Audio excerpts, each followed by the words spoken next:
When you combine the dream come true of being a dad with the dream to be of entrepreneurship, you're presented with a world of possibilities along with a world of challenges. Join Joel Lewis as he interviews successful entrepreneur dads sharing how they made it work from the start. This is Startup Dad HQ.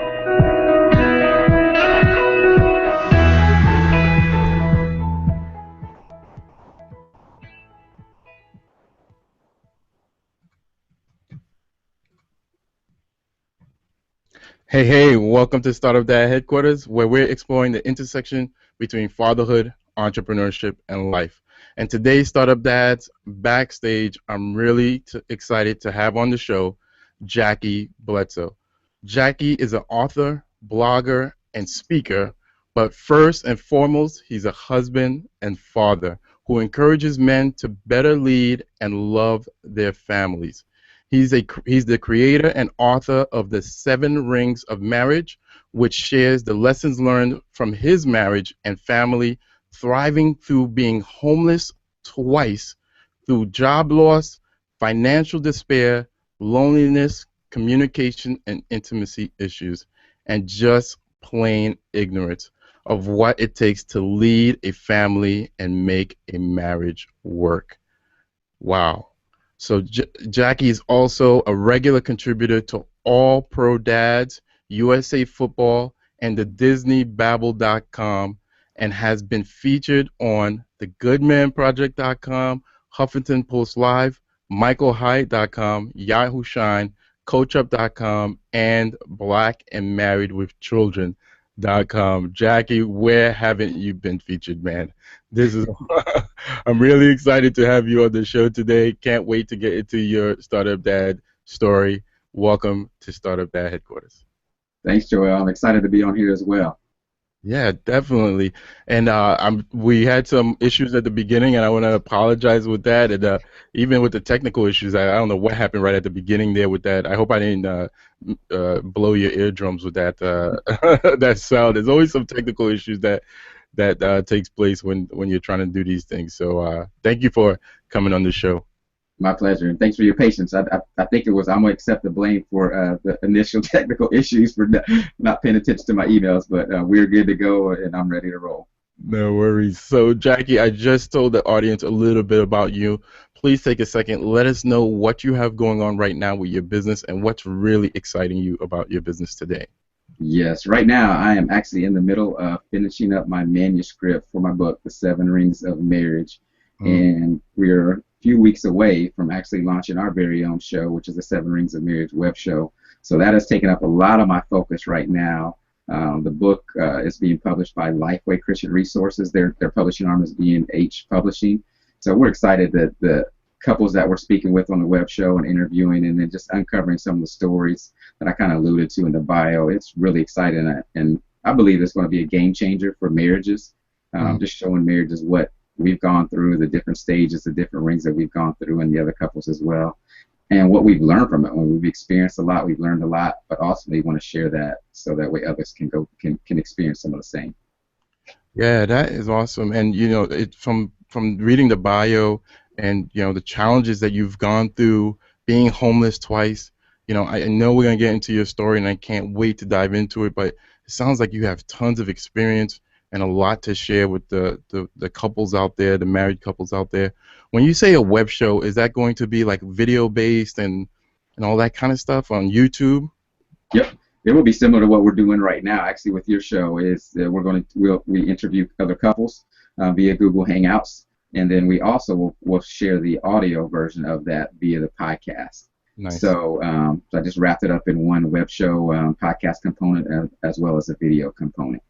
Okay, and that's you and your wife that's going to be doing the interviews? Yep, we're going to be doing it together. Most of the interviews are couples. We will have a few that'll just be the husband or just the wife, but we've been enjoying it. Right, as to date, we've interviewed 8 couples so far, and we're interviewing new couples every week. So it's exciting, and every time we interview somebody, it's different. We learn something. So I know the people that tune in either via podcast or via the video are going to learn something as well and just get encouraged and inspired to have that fulfilling and that lasting marriage that we all dream of. That's beautiful. And so, Jackie, before we dive deep into the early stages of your startup dad journey, we have to take care of some important business.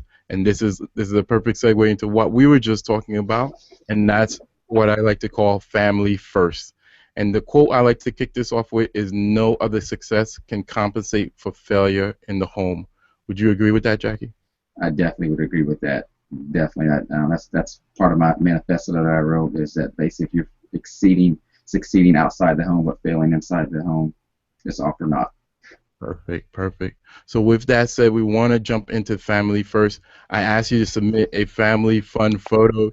You sent me a fantastic photo of you and your family. Look like you guys are having tons of fun. Let's bring that up. Share with us what's going on in this photo, and share with us your family. Definitely. That is actually a photo shoot. There is a backstory, which I'll get to. That's a photo shoot for when I redid my website. So I was working with Michael Hyatt, the Michael Hyatt team and his platform team on redoing my website. They were coaching me through it. And this is one of the shots that we took. But that shot actually was not supposed to be there. We weren't supposed to be at that particular location. We had our photographer set up few days before to do the family shoot. We were going to get all of them. We had a couple different outfit changes. We had a nice location and everything. And we have a great photographer. I got to give a shout out to her, Dimensions Photography.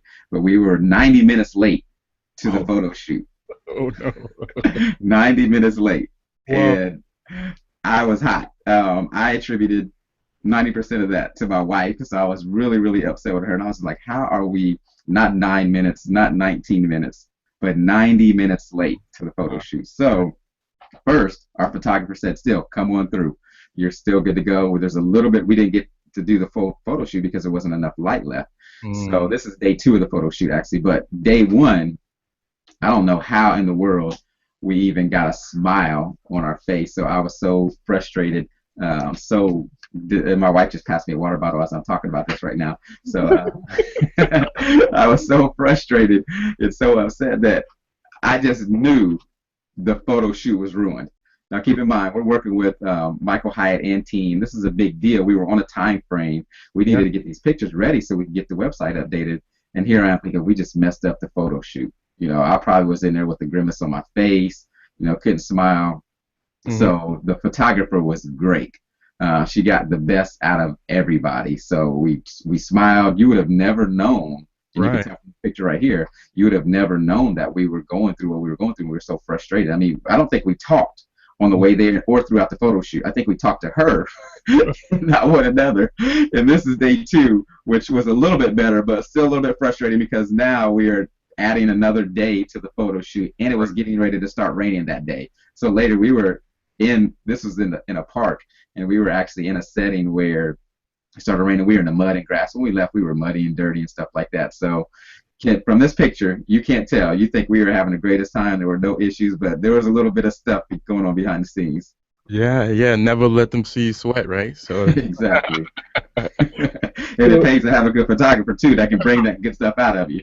Right. So now it looks like you have a daughter, 2 boys. So the boys are not twins, right?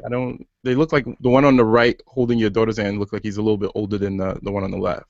Correct. Yep. So I'll go through. My wife on the left, Stefana. Yeah. And then our daughter, she's 14. Her name is JC. And then they are not twins, the boys, but everybody asked that. They are actually 5 years apart. So 5 years? 5 years. I'm sorry, 4 years apart. 4 years apart. 9 and 5. Oh. The oldest is the one holding our daughter's hand, and he's Jackson. He's 9. And then the youngest is Joshua, and he is 5. But all the time we get, are your boys twins? Are your boys twins? And they're not exactly the same height, but he's not twice as big as him, but they do look very, very much alike. And they're dressed alike a lot, too. Right. Cute little guys. You said the youngest is Joshua? Joshua, yep. So what's going on with these J's, man? I see JC, Jack. Yeah, well, you know what? We started out, we had a daughter first, and I wanted to have her, since she was a girl, she couldn't have my name. She couldn't be named after me, which I'm actually a junior.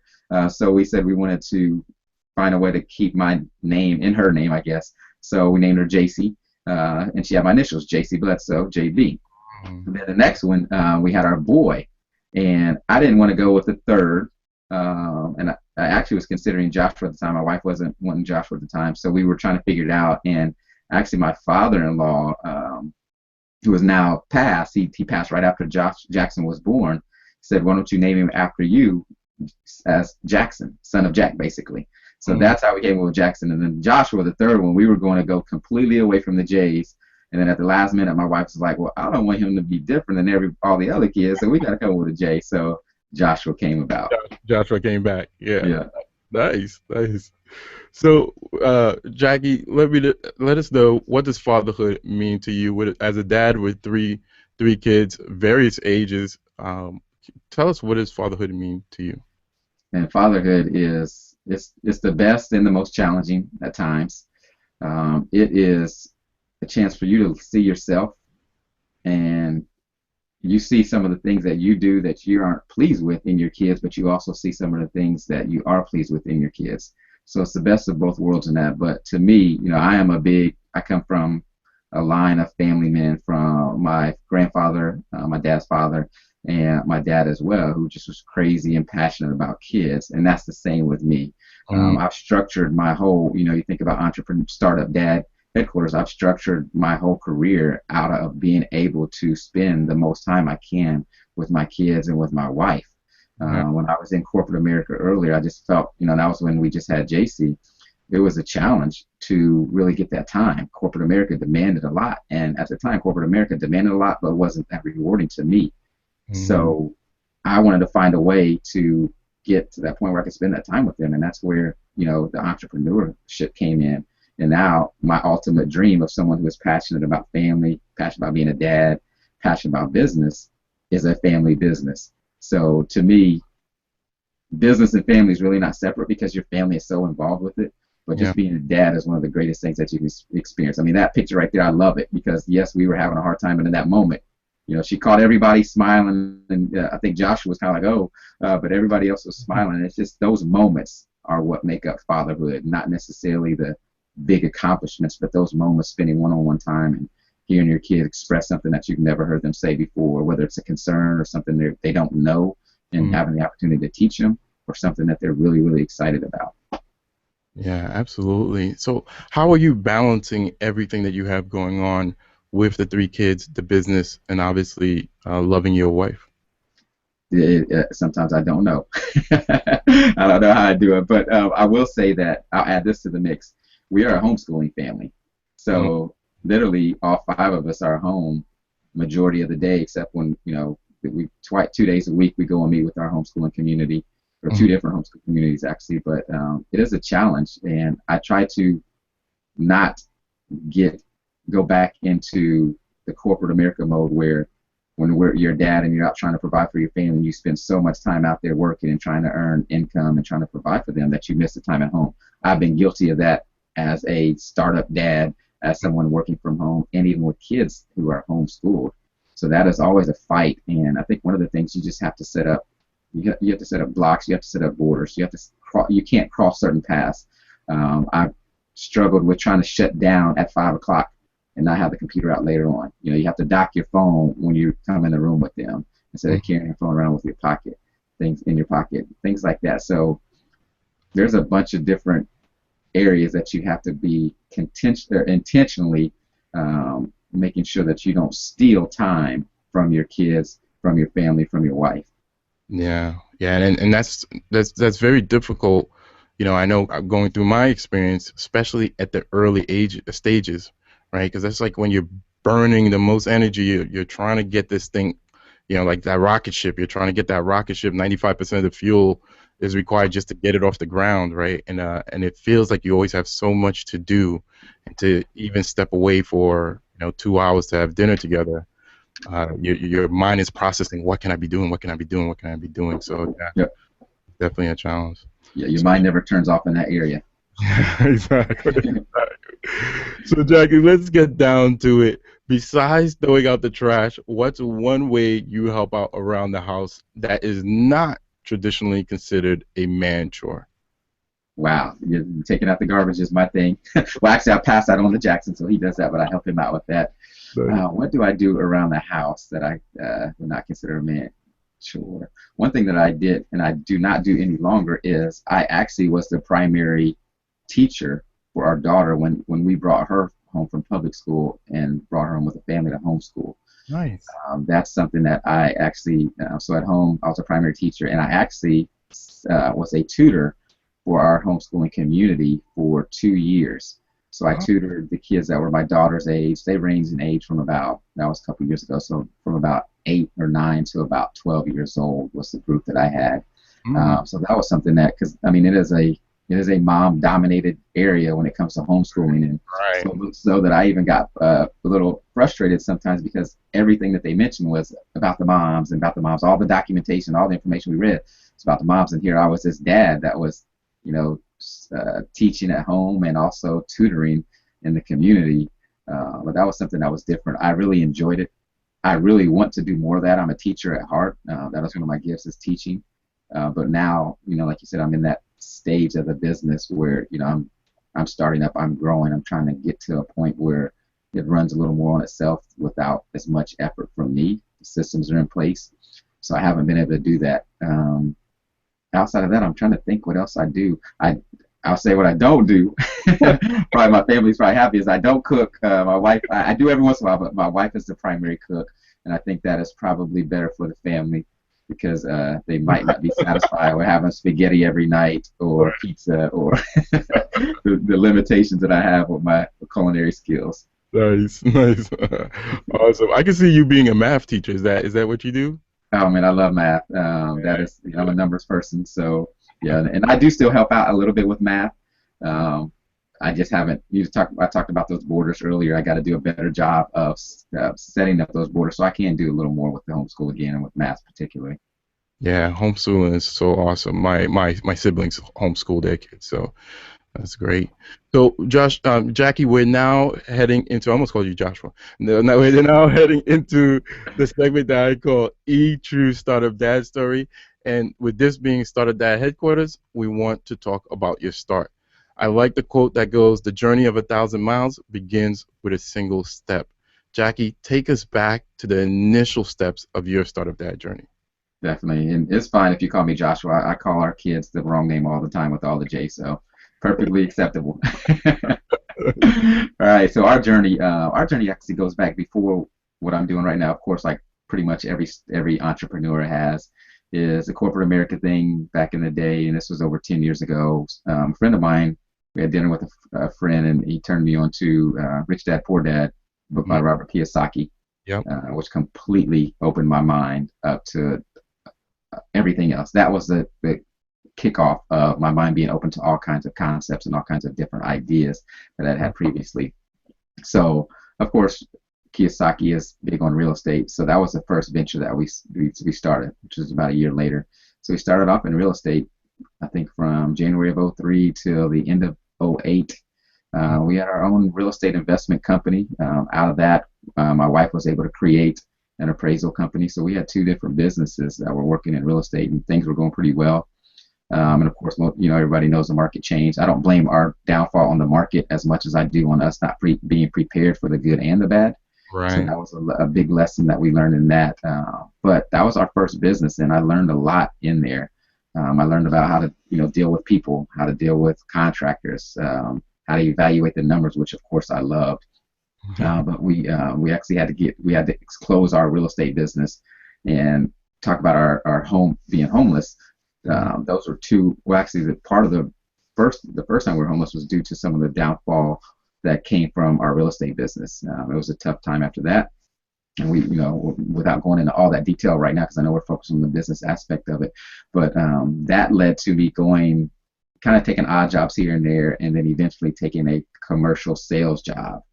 And I did that for 3 years, came out like a gangbuster, was breaking records in our department, our division, in our area. And then that entrepreneur bug was biting me again, and I was just dissatisfied where I was, and I allowed that to impact my work. So I stopped. I wasn't making numbers. If you're in commercial sales, you don't make numbers. It's kind of a numbers game. You don't Right. make the cut. That I lost that job, and that was in 2010. That led me to go online. I said, okay, I don't want to go back to corporate. I'm an entrepreneur, and I noticed that people were being successful in making money online. Right. So I said, let me jump on that, and we actually started a business. I should have shared that picture. That was a fun family photo too. The business was called Say It in Shirts, and Say that again. Say It in Shirts. So like Okay. you're saying something in shirts. Oh, nice. Yeah. So the idea is actually an idea that was adopted from a guy by the name of Jason Sadler, who had started a business called I Wear Your Shirt. So I'm not sure if you're familiar with him. And No. his business model was basically every day for a year, he would wear the shirt of whatever company sponsored him Right. and create online content around that. And the pricing structure was day one was the cheapest. It was like $1. Day two was $2. So if you look at the corresponding days of the year, that's how much you pay for that day. Right. So we decided, wow, that is a creative idea. He's doing really well with it. I wanted to be a family business. Let's do this. We were flexible. We were homeschooling. Let's do this. See if we can do this as a family. We did that, and then we spent more time trying to get it up and rolling than we did even actually in the business. We got 2 customers. and of course, I heard you say this on your podcast. At the end of the podcast, if you're still listening, you're either my mom and dad or you are a startup dad. So our 2 business or customers were friends of ours. So really, they weren't customers. They just were doing a favor for us. Right. That's pretty much what it was. So that flopped in a major way. Spent a lot of time on it, trying to develop the website, work with other people. But of course, like every entrepreneur, those failures are where you learn the most. Right. One thing that I learned was I could not have a successful business online without a platform. And I discovered that through Michael Hyatt and reading about him. Another guy that I started to read and follow was Jeff Goings. Yes. And just learned about all of that. And that led me to this person and that person. I think it's Yaro Steric. I think that's his name. But I decided I needed to start building my platform. And I did like everyone else did. I started with a blog. And that blog was what was the launching pad of where I am today. I started the blog in February of 2012, and it was really just a personal development blog that I was going to share, what I was going through during this time. I was still on unemployment, didn't have, any income to talk about, so I had a lot of time. So I had time to figure it out, did a lot of studying, a lot of reading, and then ultimately I started doing a lot of writing, and I committed to writing a new blog post every day for a year at the suggestion of my writing mentor.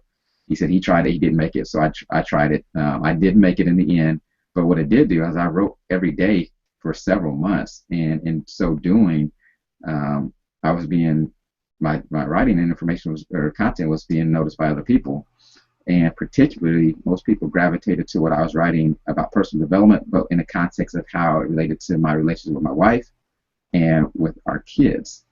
And that led to what I call my big, I took a blog challenge, and that blog challenge was to write every day, a new post every day for 30 days. To me, I was like, cool, I'm doing that right now, so I'll just jump in there. But it connected me with other bloggers doing that. One reached out and said, let's do a series. I write about marriage from the woman's perspective, you write about marriage from the men's perspective, and we'll do a series for 30 days, see what kind of traction we get. Well, that led me to being noticed by Lamar Tyler of Tyler New Media, who runs blackandmarriedwithkids.com. He reached out. It's like, hey, we're looking for male writers. Come on board. At that point, I was like, wow, I can get paid to write. I had no clue. I was blogging for free, didn't know what I was going, just trying to feel it out. Right. That's why I say that's my big break. So then I started writing for them. That is a huge site, which now is the largest site geared toward largest independently owned site on the web geared towards African American families. So that was a big break, and that exposure led me. Somebody else found me. Then the next site found me. Then the next site found me. And so that at the end of the day, I was writing as a freelancer, writing for 7 different sites, including my own, getting paid to freelance write for 5 of those 6 other sites. Wow. And turned into a career. So it was perfect timing. Unemployment was running out. That was able to, get me going. And I was writing 50 on a monthly basis, at least 50 new pieces of content. Sometimes up to 70 new pieces of content on a monthly basis. So that is what started me. And then now I've turned that, one of the posts that I wrote kind of went viral. Seven Rings of Marriage, and I've taken that concept with my wife because she actually helped me to craft that because it was based on our marriage story. Now we've taken that content, and our plans were to turn it into podcast, web show, and all that. Last year, what I was doing with my platform got me in contact with Michael Hyatt, and they connected with me, and I was featured in his launch videos and my story, and that led me to being contacted by Lifeway Publishers, or Christian Resources, or B&H Publishers, which now led to the book deal. So here we are now with the book deal, web show launching. We're doing speaking engagements around it.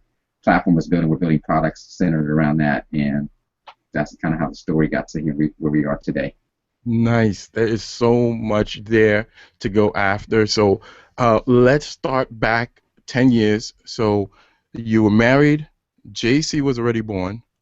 You Right. were in a corporate position, and you decided to leave the corporate position to start.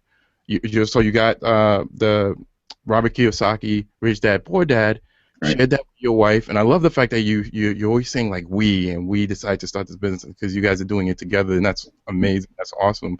So you guys decided to take this leap together. How was that? What was that conversation like? Because you're leaving your corporate position. You have a 4-year-old child right at that point, and maybe Jackson was on the way. No, actually, this is when we started in real estate. This was January of 2003. So JC was still 2, had not turned 3 yet. Okay. So yeah, she was still 2. Jackson wasn't born until that's what started her, got her into stay-at-home mom. When Jackson was born, she just stayed home and never went back to work. But the conversations with her, I'm a dreamer. I'm a visionary. I can see a vision. I can see a picture, and I can mentally go from A to Z quickly. And line it out. Now she's more of the doer and what's right here in front of us. So Right. and that way sometimes we butt heads, but also we complement each other in those areas as well. So I would say early on, it was more me of the driving force, and she was kind of like, okay, I'll go ahead, because when we first started out, 2003, she was actually a property manager at an apartment complex. So she was a manager at a complex, which actually helped us out in our real estate business because I took what she knew and applied that to our business as well. Right. But then we had a decent first year in 2003, and I got the bright idea that you know what, you can come home and help out. It was stressful at work. A bunch of stuff was going on there. Let's come home and do that. And she quit her job at the end of 2013, and we started the business full time 2014 together. Now, when we talk about our homeless tent, that was the first one.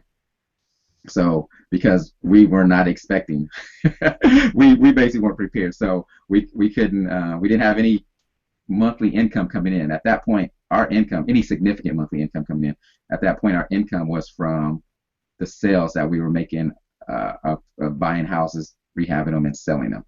So that was, sometimes it was consistent. Sometimes we go 6 months without it. So there were some challenging times within us. But what I do commend my wife for is that, about 80-90% of it was my vision, and she came alongside. And times were hard, but she did not complain. She did not, of course, we're still together. She did not consider leaving. She patiently endured, I guess I could say, through it. But through the process of that, like I said, that led to her being able to launch her own real estate business, or her appraisal business, which lasted about 2 years, and then Jackson was born, and she came home. So our process has been kind of that way. I've seen, I'm a visionary, and I go forward, and she kind of has come alongside. What we're doing right now is really the first business that we've been in that she is really, really excited and on board. And if I'm not doing it, I can see her stepping in and continue to move forward with it. That's wonderful. So then you had that major failure with the real estate business, and then you decided to, okay, I gotta get a job to kind of, be able to pay your bills. So you went and got a couple of different odd jobs, and then you had another vision, right? Yes. And go ahead. Yeah, you said I'm gonna start blogging, right? So you said I'm just gonna start blogging. Did you have any experience with writing back then, or was it, where did this come from? None. I had no. That's why to this day, most writers will say they kind of doubt, they doubt their ability to write and how good of a writer they are. But I had no experience at all. The only thing that I'd had good about my writing was some really good friends of ours. A guy was going away for a weekend to this retreat, and the wife reached out to us and asked us to write him a letter or a card or something like that she will give to him, and he'll open when he's there as encouragement. Mm-hmm.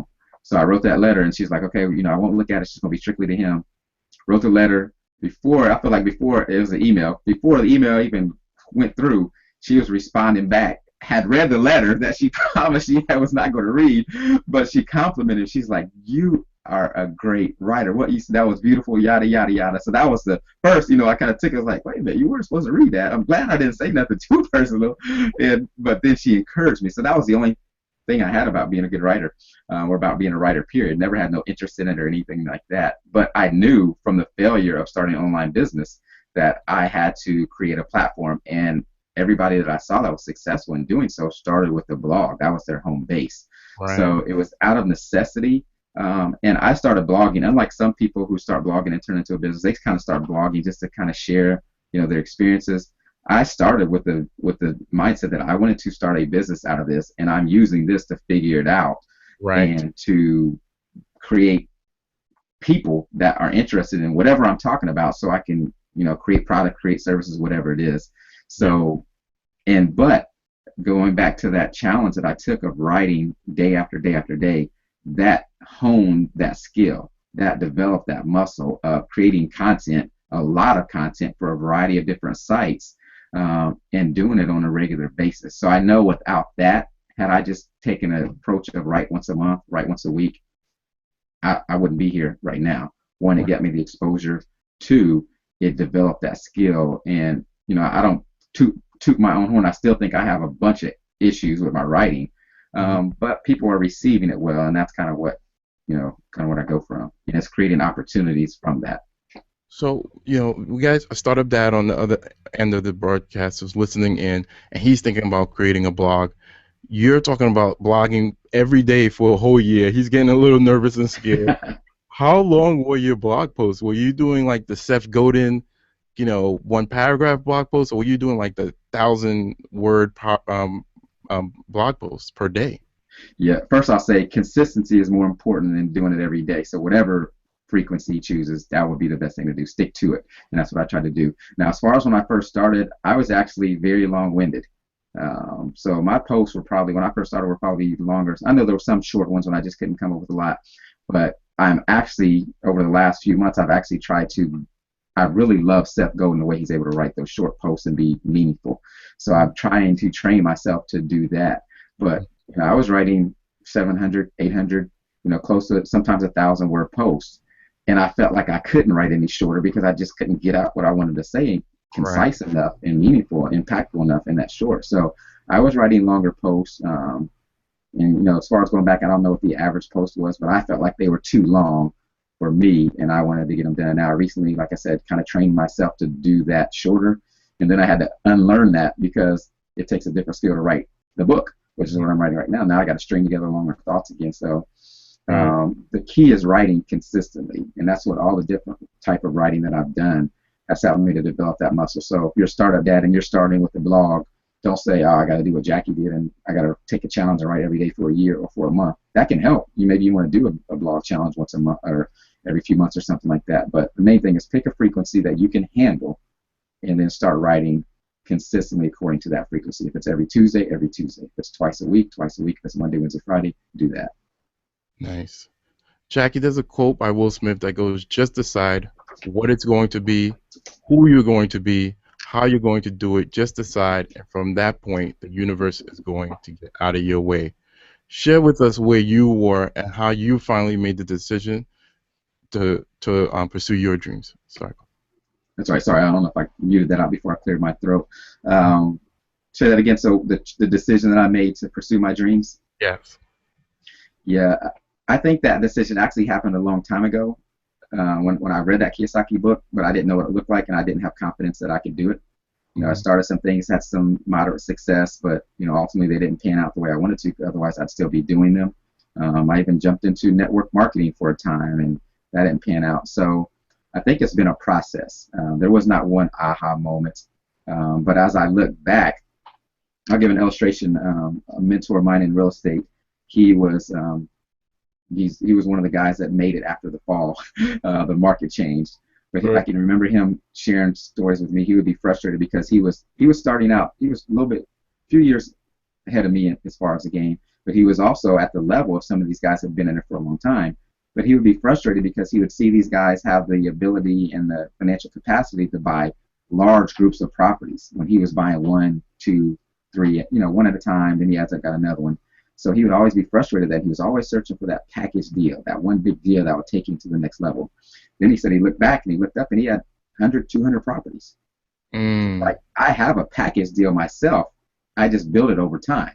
And he built it much quicker than most people do. He just didn't buy 20 at a time, 30 at a time, 50 at a time. And that's the kind of the way I look at the decision for me is there were a series of decisions that I made, a series of actions that I took, failures, lessons learned, things that I overcame to get to the point where I was able to take the next step. Had I not gone into commercial sales, I might not have the ability to speak on this podcast or to talk to people about what I'm passionate about. That was a challenge for me. I was more of an introvert at that time, but I was forced to do it. So over time, the gathering and the gaining of skills, in addition to the lessons you learn, and then just what you see, now I'm like, I have to do this. I was unemployed. If I didn't do that, or I went back to corporate America, I didn't think I could support a family of 5. So it's like, I got to do it. And then that got to do it every day drives me to write. It drives me to connect.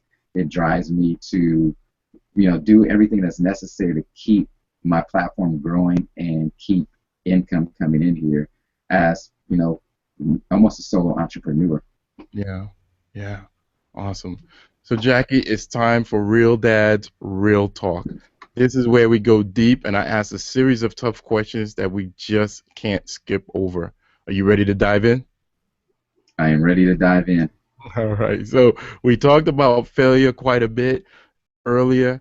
Now we want to talk about doubts and fears, specifically from the perspective of a father and a provider. What has been one doubt or fear that you struggle with, and how do you overcome that? As a father, I would just say that I am adequately preparing our children to live in this world, to leave our home one day. Sometimes I'm like, okay, what I write about and what I see, I share a lot of that, but you don't always see, if you follow me on social media, you don't see the times where I flipped over something minor, or said something that I wish I would have not said to my children. So just that is a doubt that I am actually doing the best job that I can do. I think I can always do better, or that what I am doing is not going to ruin our kids or put them in a situation that is not good. So that's one with that. And then as far as a provider, we've been through that. That is something that constantly stays in my mind. I have to be completely transparent with that. To be homeless, not just once, but then to have to go through it again, that is crazy. The first time we went through it, we just had JC. So that was challenging in itself. I went through it last time. We were a family of 5. So to go through being homeless as a man who's, that's your job, and I fully accept that. If something goes down in our family like that, that's me. But there's always that doubt that, man, can I actually turn the tables? Can I get to the point where that's not a concern or that's not a danger anymore? We've lived in, what probably considered poverty by the numbers. Will our kids grow up not really able to experience some of the things that we wish they could experience? Those are some of the challenges and the doubts and the fears that I have.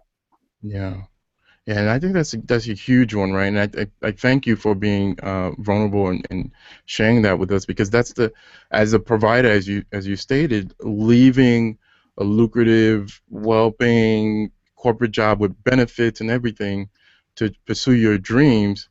If you're a single dude, college grad, you go live in your car. But with a family of 5, where do you go? There's not a lot of family members that could take in a family of 5 for whatever 6 months or however much time you need to get back on your feet. So that's one of the biggest fears. But you're a shining example that you made it through that, and now you're seeing or will be seeing, you can share with us successes on the other end of going through those failures and persevering. So I think that's a huge testament to you and your wife and your children to make it through those challenges. Yeah, yeah, I appreciate. Thank you. Yeah, and you said something that stuck with me. You said, when you're a single dude, you go live in your car, you do what you got to do. With your family, that's not necessarily an option. And and this is really a shout out to my wife, because there was at one, I don't remember which instance it was. I think it was the second time that we were going through that issue. It was, I suggested, we're big on in our marriage, we're never going to be apart. Divorce is not an option. We don't play with it. But I suggested she go with the kids and stay with her mother, who lives an hour away. And she did not want to do that, and her mother didn't either, which was good. But through that, like I said, my mindset was, let me act like I'm single for a minute. I'll sleep in the car. I do what I got to do. I'm going to hustle. I'm going to grind, and I don't want to have to worry about what's going on with them. I know they're taken care of. They're with my mother-in-law. But she said, no, we're going to go through it together, and that is part of our story. Right. That we share it when we talk about our book, is that we went through these things together. I mean, sleeping on friends' basement floors. We were in hotels. We slept at my mother-in-law's for a week in her extra room and things like that. We were together. I mean, like one bathroom, it's for a shared bathroom, one bed. The kids at one point, we stayed in an apartment. It was like a temporary stay apartment. The kids were sleeping in one bed. And I talk about it in the book, as far as like those challenging times, those times that we call the persevering, where you got to go through those challenges. They're directly linked to the prospering, where you're experiencing the good time, because those challenges and those growth is the point together that you look back. It's like, man, everything that is good kind of happened out of something that was bad. Yeah. So that is huge, and it makes up who we are as a family. Everybody's always said that we never see you guys apart, and I would say that's true for the most part. Yeah, awesome. One of the other biggest limiters keeping dads from taking action, and I kind of hinted at this, is and starting their own business, is private health insurance. What do you do to ensure that your family is adequately covered? Wow, that's a thorn in our side. With the real estate days, we had that issue with the health insurance, and we actually it got too expensive, so we stopped it. And when we stopped the health insurance, shortly after that, Stefana was pregnant with Jackson. So we actually went through pregnancy, and of our 3 pregnancies, that was the most difficult. There were challenges that she had. There were concerns with Jackson in the womb and things like that. So, I mean, ultrasound after ultrasound after ultrasound. That is a big part of our debt that we're paying off now, medical bills, because we didn't have insurance. So, as far as that, you gotta do what you gotta do to get the insurance, but you may also have to some degree, insure yourselves with the savings.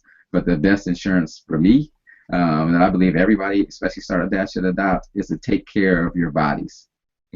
That's not just you, but your kids. That's eating right, sleeping right. We don't sleep as entrepreneurs. We don't get much sleep, but that's important. So that's your first line of defense. But outside of that, we've had all kinds of different types of health insurance, to no health insurance, which is not ideal, but you got to do what you got to do sometimes, and that's where we've been. So I would say do your research. With the changes, there's a whole bunch of changes with the Affordable Health Care Act and all that stuff, and find out what is best for your family. But ultimately, start taking care of yourself now, so that way you have less health issues and need health insurance less than you would. Yeah, and that's a popular answer that I get from the startup dads, and I hope everyone is listening, or the community is listening, is that proactive piece of things. And it's very, like you said, one thing is we don't get enough sleep as startup dads. The other thing is that we wake up early, and I struggle with this, taking that first hour to work out, to meditate, to kind of like pray and kind of get myself in that right position, and feed myself, because I'm thinking, damn, that 1 hour I could be doing something. I could be doing, right, because the kids are still sleeping. If I take that time to meditate and pray and work out, I just lost an hour that I could be putting into the business. But I need to do that so I can have the energy and the mindset and everything to push the business forward. So it's a huge challenge. So thank you. Oh yeah, my pleasure. I agree. Now, can you tell us, Jackie, what do you see? We talked about fatherhood earlier, and obviously this is Startup Dad. Where do you see the intersection between fatherhood and entrepreneurship? Yeah, I mean, like I said, your family is whatever your career is, your family is intricately connected to that. And I think the intersection, of course, first is just the provision part, where you're starting a business, how you can provide for your family, whether you're trying to leave a job or you're trying to supplement the income from that job to provide. So that's the first piece of it. But I also think that your family serves as your inspiration in everything. When you're presenting yourself out there, how are you representing your family? When you are in the marketplace, is this something, I think about it all the time. When I write something on my blog, I had to be very careful what I say in general, and then also about our kids. They're going to one day read this. It's going to be out there for them to read as well. And how is it presenting them to other people? And you, as a parent, and I don't know how old your kids are, but there's some stuff that your kids do that you just want to and I see parents venting and having rants all the time about their kids online. But that intersection it's one to me. There's no difference. If you are a father, you're a business person, you are who you are everywhere you go. There should be no separation to me as far as business or personal, because you should handle your personal, your family relations the same way you do your business, and vice versa, with integrity, hardworking, not just about you, but also making sure that you're helping people through the process and things like that. So that intersection to me is just woven tightly out. There's not one single piece to it. It's just ultimately connected. Absolutely. So the final question before we jump into the last segment of our show is, if you had to do it all over again, would you, and why? After all those bumps and bruises, all those failures, being homeless, would you do it all if you had to do it all over again? Definitely. I would do it all over again, and I would have started sooner. I would have started before I had a family. That's the biggest thing is, if you're a dad, if you're on this podcast, you're probably a dad, so you've already got a family, but if you're considering start sooner. I wish all the things that I've done, I would have started earlier so I could have made those mistakes early in business, even with the family, and just learn it. I think about practical things for bloggers, building an email list. Every blogger says, I wish I would have started building my email list before. As far as sales, I always decline positions or opportunities where I would be put up front for speaking. I would have started that earlier. Every single one of those, and I would have given, I look back sometimes like, man, I could have done more. I'm not saying take 24 hours a day to do it, but I could have done more as far as strategically working smarter, of course harder in those areas, but ultimately just start at the moment you get that idea, and you can adjust on the go. Yeah, absolutely. So, excuse me, sorry, this is now lack of sleep. It's starting to. That's all right. Lack of sleep. So, and I work a 12-hour night shift, so it's like 7 p.m. to 7 a.m. Yeah. All right. So we're now entering the final segment of the show. I like to call this the rapid fire handyman segment.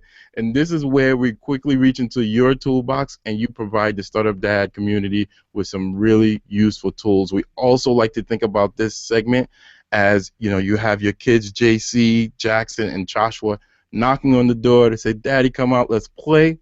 And we want to fire through these questions so that you could go and spend some time with your family. Awesome. All right. So what is your number one time management hack or tool? Oh, man, I'm going to have to say Evernote. This is my tool of all tools. What's one personal habit that you believe attributes to your success as a father, husband, and entrepreneur? Stubbornness. I just won't give up. I could fail a billion times, but I know I have that hope, and I believe that it can work out. Nice. What's one way you manage your health? Oh man, I try to, but don't do it often. Drink a lot of water, and stay away from some of those foods that are not good, especially the meats. Mhm. What's one book every startup dad should absolutely read? Platform by Michael Hyatt. Nice, nice. So, Jackie, thank you for firing through those questions real quick. This has been an amazing interview, and thank you for sharing your journey and being so vulnerable and transparent with us. My final question is a little bit long, but it usually produces really powerful answers. And here it is. On the other side of this broadcast is a startup dad who, at this point, is fired up and ready to go. He's connected with your story. He's connected with your fears and your doubts, and he's fired up and just wants to take action, take that first step like you mentioned. But as soon as this broadcast is over, he's going to shut his laptop or turn off his phone, and then days are going to go by, and by next week he'll find himself back in the day-to-day minutia of things. What would you say to that dad to inspire him beyond this episode?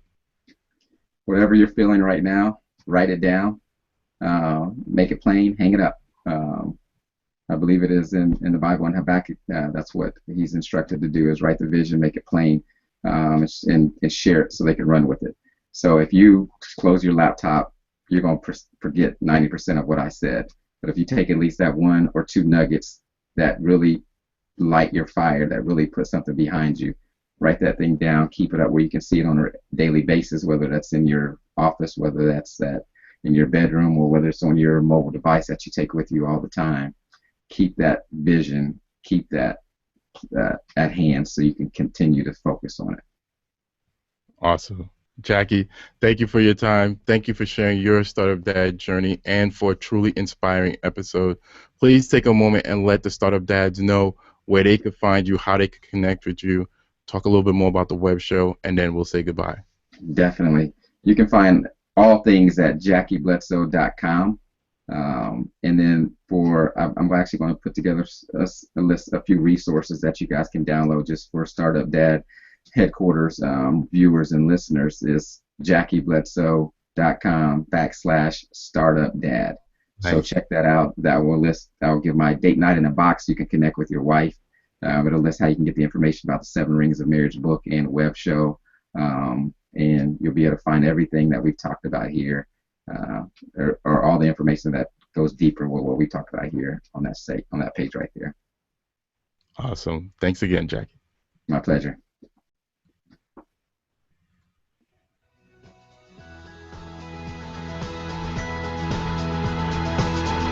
Hey Startup Dads, take the next step right now and download your free guide called 9 Apps Every Startup Dad Should Have in His Toolbox. It's only available at startupdadhq.com/free gift. Again, that's startupdadhq.com/free gift. So go download it now, and we'll see you next time on Startup Dad HQ.